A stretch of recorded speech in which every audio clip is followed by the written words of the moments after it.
मित्रांनो, नारायण पवार डेअरी फार्मवर आपले सरचे स्वागत आहे. शेतकरी मित्रांनो, आपल्याला 1 लाख सबस्क्राईब पूर्ण करायचे आहेत. त्यामुळे चॅनलला सबस्क्राईब करून बेल आयकॉन घंटी दाबायला विसरू नका, जेणेकरून मला नवनवीन व्हिडिओ बनवायला प्रोत्साहन मिळेल. हे बघा शेतकरी मित्रांनो, संध्याकाळचे 6:30 वाजले आहेत. हे बघा वैरण काढतोय मी. हे बघा वैरण आहे का, ही वैरण अशी काढावी लागते. शेतकरी मित्रांनो, 6:30 वाजलेत. 7ला म्हणजे अंधार होतोय. 10 गाई आहेत दावणीला, त्यामुळे वैरण ही काढलीच पाहिजे. मित्रांनो, आता एक 20 शेळ्या आणतोय बिटल पंजाबवरून जाऊन. साधारणतः 1-2 दिवसात मी पंजाबला चाललो आहे. 20 बिटल शेळ्या आणि एक महिंद्रा पिकअप गाडी आपल्याला आणत आहे दिल्लीतून. येताना पंजाबमध्ये गाडी घेणार, दिल्लीमध्ये गाडी घेणार आणि पंजाबला जाऊन 20 शेळ्या असे एक 7 ते 8 लाख रुपये खर्च करायच्या नादात आहे मी सध्या. हे बघा शेतकरी मित्रांनो, गवत कसं आहे. आता पावसाळा आहे, पावसाळ्यात भरपूर वैरण आहे, त्यामुळे शेळ्यांचं नियोजन लावतो आहे. शेतकरी मित्रांनो, बिटल शेळ्या परवडतात का हे मला कमेंट बॉक्समध्ये सांगायला विसरू नका. कारण माझ्याकडे सध्या शेळ्या आहेत 10, पण त्या गावठी आहेत. त्या गावठी शेळ्यातनं चांगले पैसे मिळतात, पण जरा थोडासा बदल करावं म्हणून जरा बिटल शेळ्या एक 20 आणायचं नियोजन आहे माझं. गाडी येताना दिल्लीतून मोकळी कशी आणायची, म्हणून पंजाबला जाऊन मी एक 20 शेळ्या आणायचं नियोजन करतो आहे, व्याला झालेल्या. किंवा शेतकरी मित्रांनो, तुमचा अनुभव सांगा, शेळ्या मी कशा आणू, व्याला झालेले आणू, तयार पिल्ल्याचे आणू का 3 महिने 4 महिने असणाऱ्या गाभण आणू. तुम्ही मला कमेंट बॉक्समध्ये सांगायला विसरू नका, जेणेकरून माझी फसगत होणार नाही. कारण मी बिटल शेळ्यामध्ये पहिल्यांदाच हे करतो आहे आणि आपल्याकडे भरपूर गवत आहे. शेतकरी मित्रांनो, हे बघा, हे गवत आहे.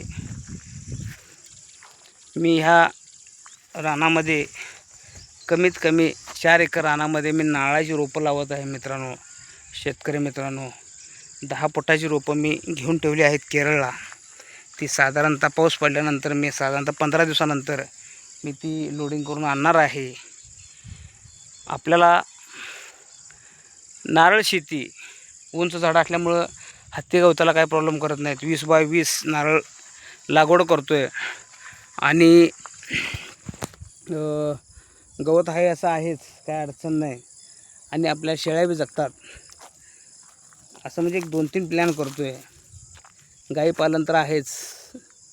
गाई विकलो होतो मी 10-15 दिवसापूर्वी, पण मी 2 दिवसापूर्वी आणल्या 10 गाई 4 लाख रुपयाला. 10 गाई आणल्या आहेत, व्याला झालेले आहेत, काही वेलेले आहेत. साधारणतः 150-200 लिटर दूध होईल आपलं. ह्या हिशोबानं मी ते नियोजन लावलेलं आहे. कारण का लावलं नियोजन, की साधारण गवत आहे, हे गवत काढून टाकता येत नाही. मी शेळीपालनमध्ये पूर्ण पडणार होतो.